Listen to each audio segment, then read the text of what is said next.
Welcome to the More Life Podcast, where creatives, problem solvers, and entrepreneurs talk about squeezing more out and finding meaning in this crazy thing we call life. Let's dive in. What's up, guys? Welcome back to another episode of the More Life Podcast. I'm your host, Bart Anderson, if you're new around here, and welcome. Today, we're going to be talking about, kind of an update of the business and what we're kind of going through right now. But before we dive into specifics, I want you to do me a favor. Can you hit that like or subscribe button? Can you go and tell somebody about this show if this is helping you? We strive to put really good content together and publish it for you for free of charge, but it does really help if we have subscribers and are able to then leverage that into sponsorships and deals to continue the production and delivery of this podcast. So please go ahead and do that. But today I want to talk to you a little bit about an update inside of our business, what we're going through, and what stages we're at in our building process.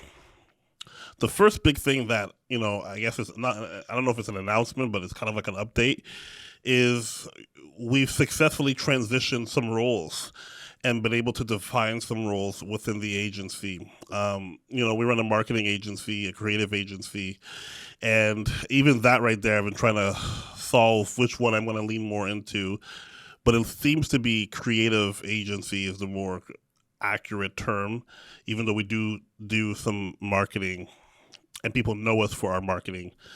But we are more known for our design.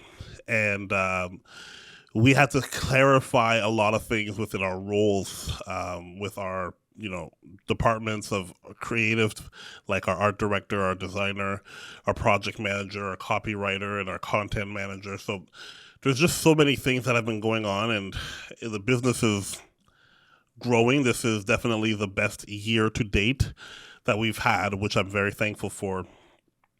At the same time, I am striving for more, and the things that seem to be more and more important to me are regular recurring income, our monthly recurring revenue, and we're just trying to make those ends meet. There's more things to take care of, and so it requires me to be a better manager and not just a leader. I think I'm a natural leader, but I'm not a naturally talented manager. And I have all the skills required for the building process, meaning, setting up systems, setting up budgets, but the day-to-day maintenance of those systems and procedures, of those budgets, of those tasks, those are the things that elude me.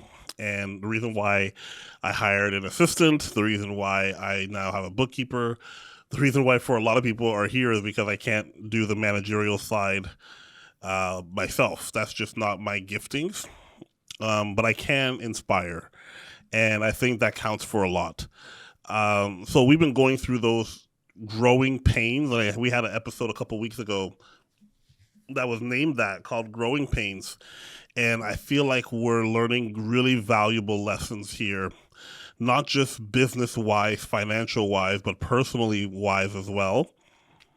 This is again something I mentioned before in that same episode, Growing Pains, where your character will determine how far you can go before you need to reassess. Meaning, at least for me right now in this current state, is we've been fighting through the growing pains, and we've had to part ways from our longtime partner, client, and it was for the better. They were, if not the number one client, they were close to it. And that's part of growing pains, where we service more than one client at a time. And some people were kind of expecting us to deliver round the clock, 24/7, 365 type of work. And part of the growing pains is having tough conversations. We had to have the conversation of like, listen, we work diligently, we go above and beyond, we deliver what we say we're going to deliver. But that's all we can do. I can't go further than that. beyond that is basically an in-house team, and we're not an in-house team. We have lots of clients, and so, anyways, all of that is to say, leadership versus management is tough, especially as I'm going through this growing season where we are every month hitting new different types of milestones. Some are financial, some are managerial, some are output or production. The last month or two has been our output on our content side, and I think that comes from the clarity that we've been going through with our positions and our staff members. And I want to see certain wins happen in a few other areas of the business as well. There are some goals there. I'd love for us to submit work for awards. I'd love for us to, have goals financially.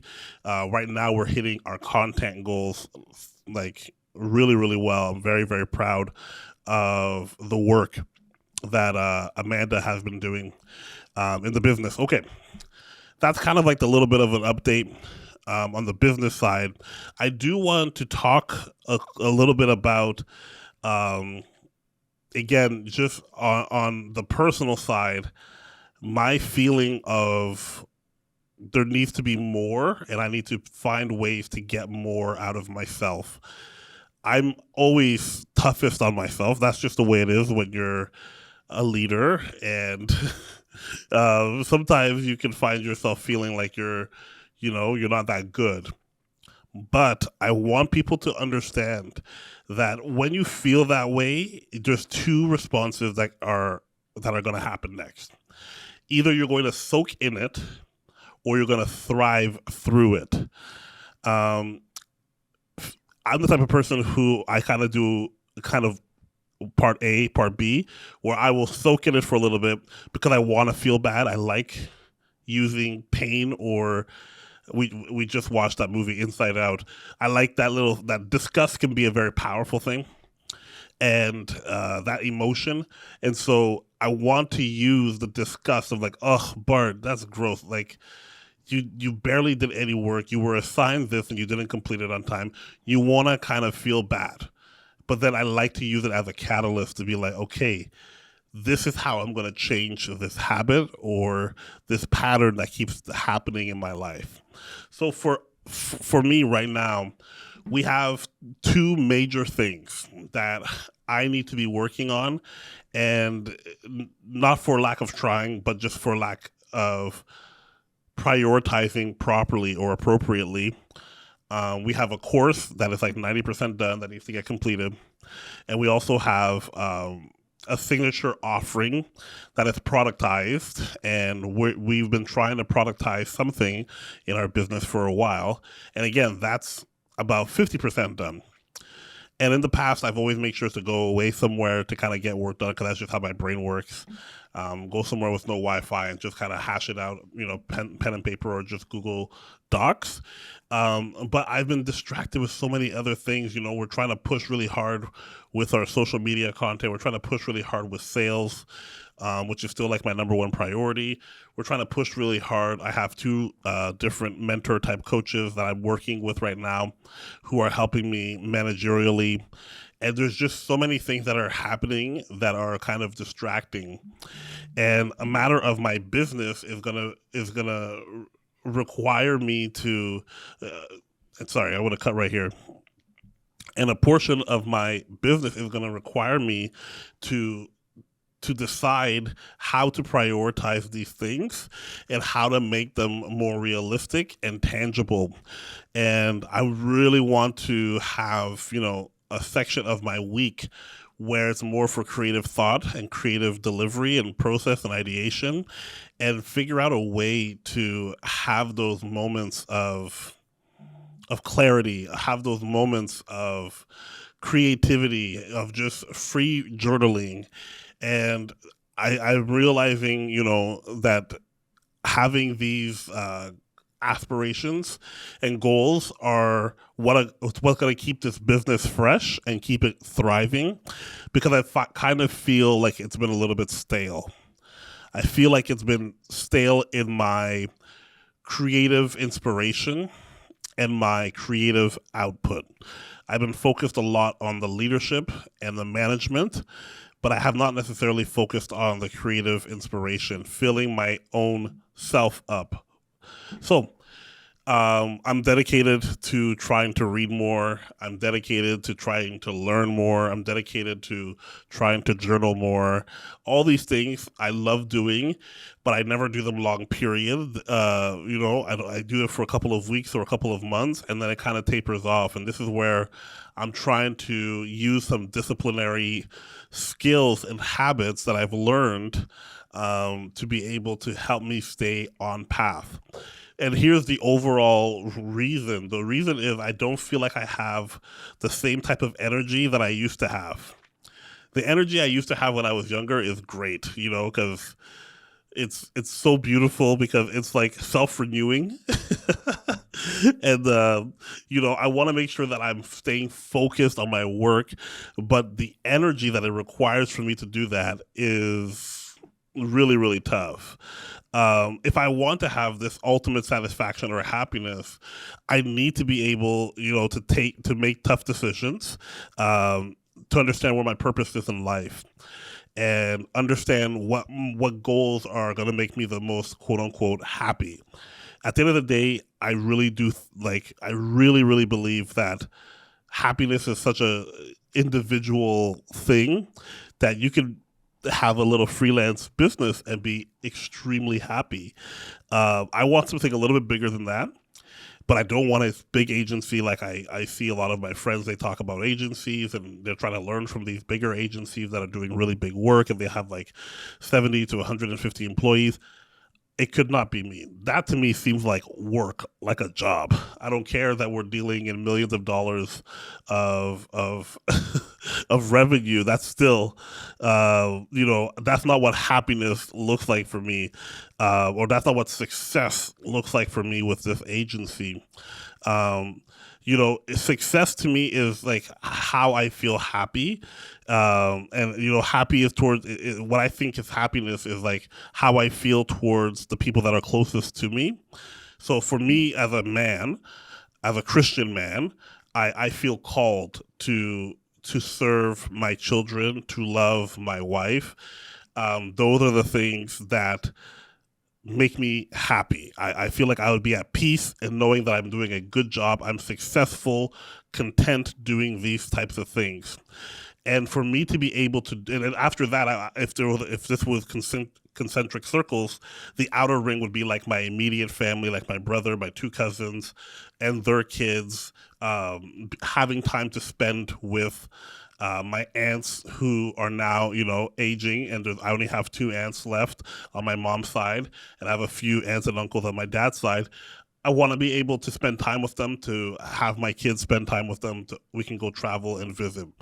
Those things I think are the most important to me. I'm a very family-based person, and that's just the way I was raised and how I've been built up. That's my makeup. So when I think of happiness, I think about hanging out at the house, having a barbecue, people are around, and we're having a good time. We love to be loud. If you're Haitian, you probably know about if you know Haitian, you already know what's going on.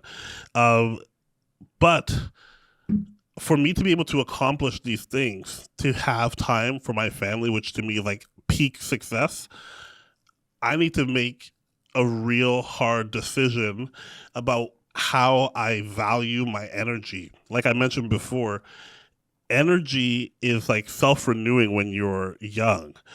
Energy when you are older, when you're past the age of 30, maybe 35, or maybe even 40, it is something that you have to produce or carve out or reserve so that you have enough to go around.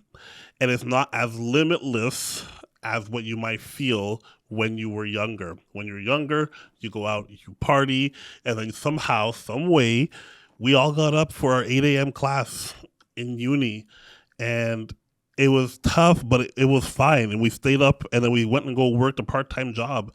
And then we came home and we did homework, and maybe we went out again and went and partied a little bit more. Like, there was so much energy, and it was just overflowing all the time. And now as you get older, you're 20 years removed from when you were 19 at university.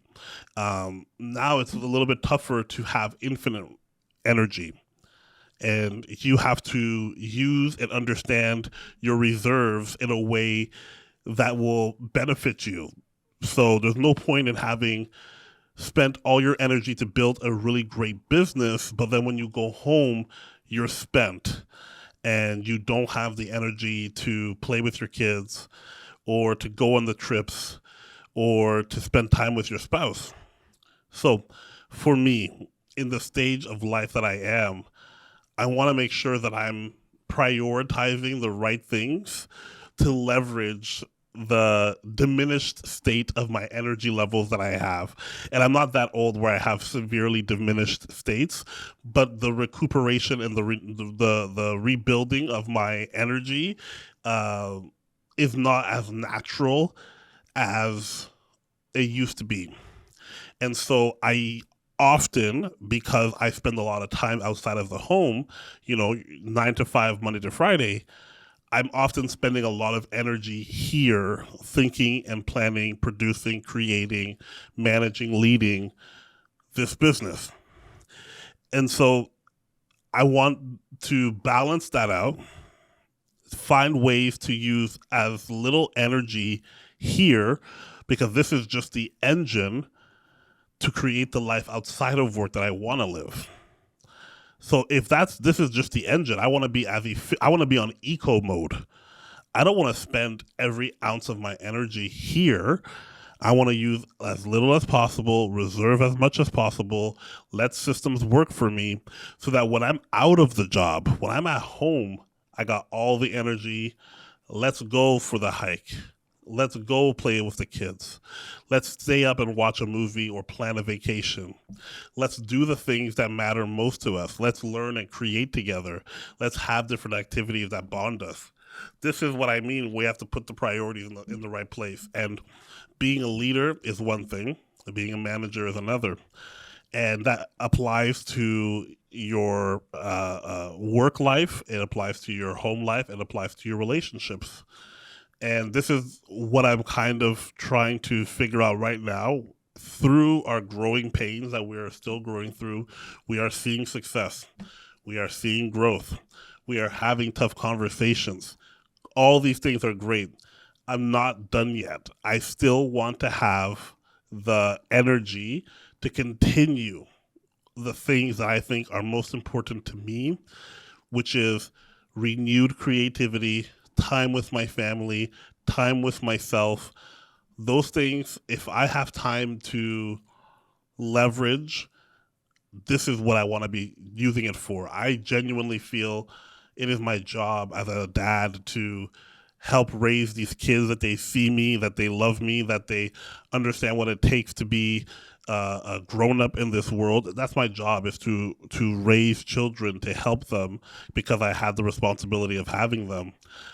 As well as it is my duty to spend time and show affection to my spouse, to my wife, as well as it is my duty, I feel, to myself, knowing my own personality, to carve out moments just for me.